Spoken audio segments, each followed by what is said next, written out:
नमस्कार, न्यूज 24 के digital platform पर आप सभी का स्वागत है। मैं हूं सुधीर डंडौतिया और आज हम चर्चा कर रहे हैं मध्य प्रदेश सरकार के मंत्रिमंडल विस्तार को लेकर। जी हां, मध्य प्रदेश में डॉक्टर मोहन यादव की सरकार का पहला मंत्रिमंडल का विस्तार हुआ है और एकमात्र मंत्री नए मंत्रिमंडल के विस्तार में जो शामिल किए गए हैं वो है कांग्रेस को छोड़कर बीजेपी में आए रामनिवास रावत। कांग्रेस के सीनियर विधायक है, 6 बार के विधायक रह चुके हैं वो और 7वीं बार चुनावी मैदान में जाएंगे। पर लेकिन उससे पहले मंत्री बनाकर सरकार ने उनको तोहफा दिया है। तोहफा भी इस बात का क्योंकि लोकसभा चुनाव के दौरान रामनिवास रावत ने बीजेपी का समर्थन किया था, कांग्रेस को छोड़ा था और मुरैना लोकसभा सीट जिताने में एक बड़ी भूमिका उनकी रही है।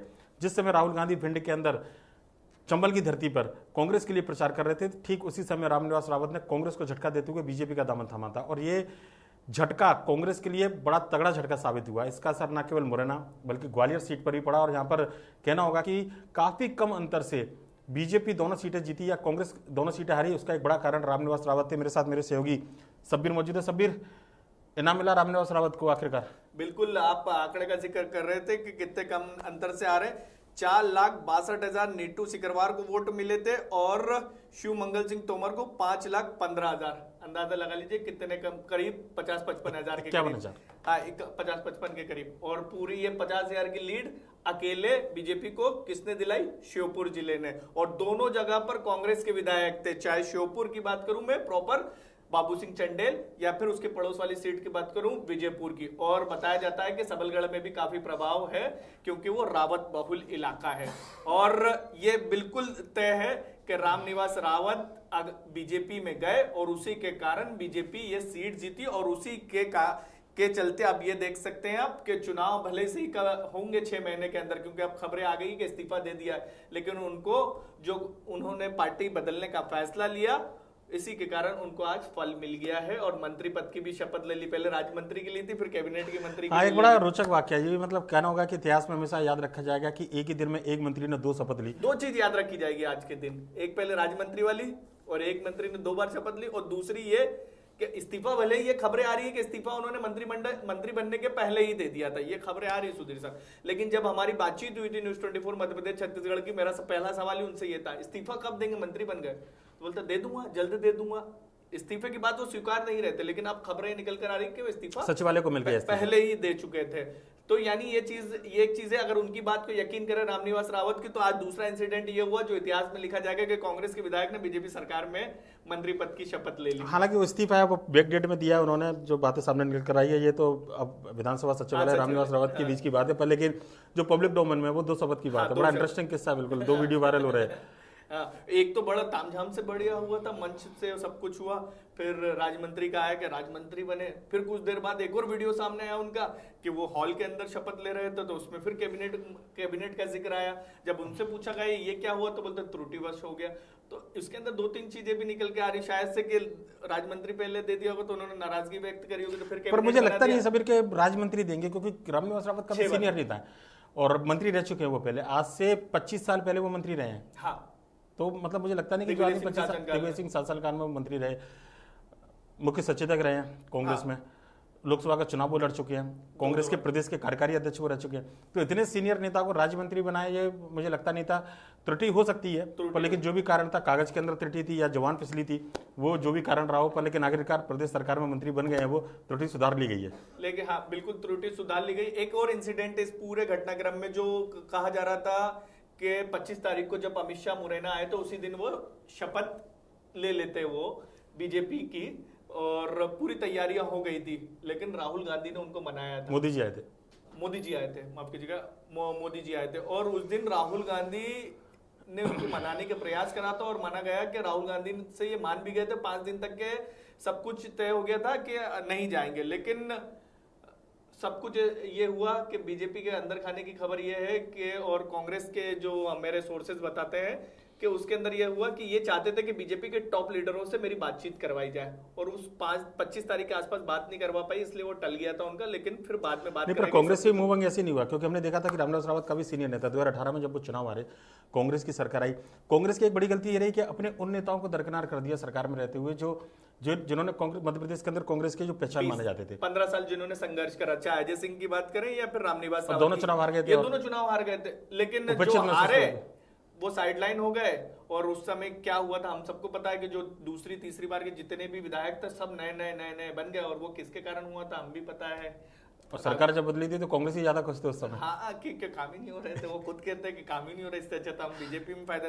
तो मैं रामनिवास रावत की राहुल गांधी वाली कहानी बता रहा था। आज भी मैं कांग्रेस के बड़े करीबी नेता से, उनके करीबी नेता से मिला, उनसे मेरी बातचीत हो रही थी, तो वो एक कहानी सुना रहे थे कि जब भारत जोड़ो यात्रा पहली वाली जब मध्य प्रदेश में दाखिल हुई, तो दाखिल होने के बाद से जब वो खाना वाना खाते थे या फिर राहुल गांधी अंदर तरफ जाते थे या बैठक होती थी मध्य प्रदेश के नेताओं से, तो वो बार बार रामनिवास रावत को बुलाते थे।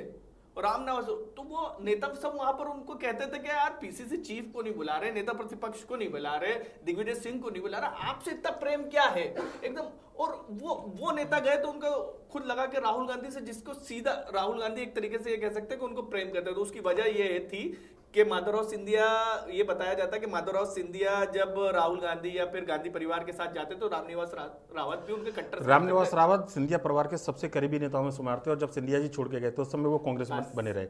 एक बड़ा कारण ये भी था क्योंकि रामनिवास रावत जो है ना माधवराव सिंधिया के काफी करीब रहे। आज की तारीख में हम जिन नेताओं की बात करें, तुलसी सिलावट, गोविंद सिंह राजपूत, प्रभुराम चौधरी, या जो लंबी फहरिस्त सिंधिया जी के साथ किया, उनमें सबसे सीनियर नेता थे। पर लेकिन किस्मत के यहाँ जो भी के सरकार बनी तो वो चुनाव हार गए थे। उसके बाद चुनाव जीत कर आए तो बारी आई नेता प्रतिपक्षी। सीनियरिटी के आधार पर इंटेलिजेंस विद्वता है उनके पास, संसदीय एक लंबा अनुभव है, सचेतक रहे हैं जबरदस्त। तो उनको लगता था कि शायद उनके साथ अन्याय हुआ है। हाँ, एक ये भी कारण ये नाराजगी जो है वो बीजेपी ने भापी, और बीजेपी इस चीज को बहुत अच्छे तरीके से भापती है। जैसे उसको लगता है कि कांग्रेस का ये नेता नाराज है और इससे बीजेपी को थोड़ा भी फायदा होगा, उसको वो संपर्क के साथ देगी। चाहे ज्योतिरादित्य सिंधिया वाले मामले में भी ये कहा जाता है कि ज्योतिरादित्य सिंधिया को ये डर लग रहा था कि कांग्रेस का भविष्य क्या होगा। ये चीज को कांग्रेस बीजेपी ने भापा और उनको धीरे धीरे करके अपने साथ लेकर आए। रामनिवास रावत वाले मामले में भी वो जानते थे कि इनको नेता प्रतिपक्ष नहीं बनाया गया और ये नाराज चल रहे हैं, और उनको सर्वे रिपोर्ट में आ चुका था कि अगर रामनिवास रावत को हम लेकर आ जाएंगे तो हमें इसका फायदा हो सकता है, और रामनिवास रावत अगर नहीं आते हैं तो हमें मुरैना सीट लोकसभा टिकट का केवल बहाना था, नाराजगी काफी लंबे समय से थी, ये सच्चाई थी। और जो इंसिडेंट में बता रहा था माधवराव सिंधिया, ज्योतिरादित्य सिंधिया वाला, तो कांग्रेस के लीडरों ने ही वहां पे बैठ के ये कहा कि ना आपको इतना प्रेम करते हैं, हमें लगता है कि आपको इसलिए प्रेम करते हैं कि माधवराव सिंधिया के साथ आप जाते थे, ज्योतिरादित्य सिंधिया के साथ भी आप जाते रहे होंगे गांधी परिवार से मिलने, लेकिन ज्योतिरादित्य सिंधिया पार्टी छोड़ के चले गए, लेकिन आपने वफादारी दी भाई, इसी के कारण आपसे राहुल गांधी प्रेम करते हैं कि आप कांग्रेस के निष्ठावान कार्यकर्ता हैं। और निष्ठावान कार्यकर्ताओं की अगर कदर ना हो तो आश्रम तो जाएगा ही। मध्य प्रदेश के अंदर तो लंबी फहरिस्त है। बिल्कुल, आप जब ऑफ कैमरा भी रामनिवास रावत से बात करिए ना, तो वो मतलब जिनके बारे में कोई सोच ना सके, सुरेश पचौरी, दीपक सक्सेना, जो हमेशा पर खाटी कांग्रेस है, जिन्होंने ABCD राजनीति की कांग्रेस से ही सीखी। और ये कहा जाता है कि जमीन से आसमान तक खून में कांग्रेस जिनके खून में कांग्रेस। और ये भी चीज कि चाहे पैसा कमाया हो, राजनीतिक कद कमाया हो, या फिर समाज में हैसियत कमाई हो, वो सब कांग्रेस से ही कमाया। लेकिन उसके बावजूद भी उनको यही दुख है कि जो पहले मान सम्मान पार्टी के अंदर मिलता था वो नहीं मिलता था। और ये ऑफ कैमरा जब बातचीत करो ना तो वो कहते भी हैं कि मैं 6 बार का विधायक, मुझे 2 बार हारना पड़ा, वो भी कांग्रेस के छत्रपों के कारण हारना पड़ा। ये तो आप ऑन स्क्रीन भी बोलने लगे रामनिवास रावत, लेकिन आप पहले से भी, जब 2018 में भी वो हारे थे, बहुत कम वोटों से हारे थे, उस वक्त भी वो दबी जुबान दिग्विजय सिंह को लेकर घेरते थे कि उन्हीं के लोगों ने मुझे वहां पर निपटा दिया, नहीं तो वो सीट मेरे प्रभाव वाली सीट है और मैं वहां वर्किंग करता हूँ। और हमने देखा भी 5 साल उन्होंने फिर मेहनत करी उसी सीट से, वो फिर जीत कर आ गए।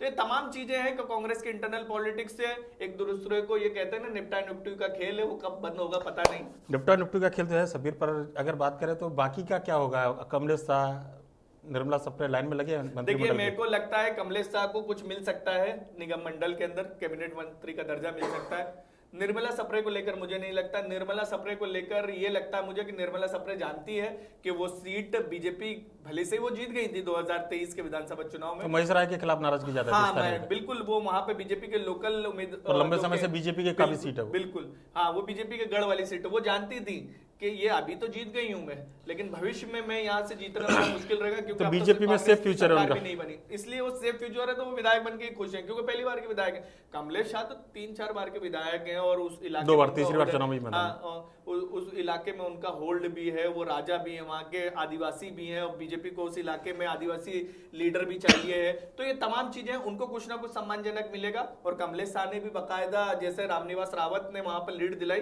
कमलेश शाह एक मात्र 50,000 इंसान थे, कमलेश शाह एक मात्र इंसान थे 2019 में जो सबसे ज्यादा लीड दिलवाई थी उन्होंने अपनी विधानसभा से, 2019 में जब नकुलनाथ जीत कर आए थे। और इस बार उसी इलाके से घटा हुआ कांग्रेस को 50,000 का। 50, और हारे कितने से।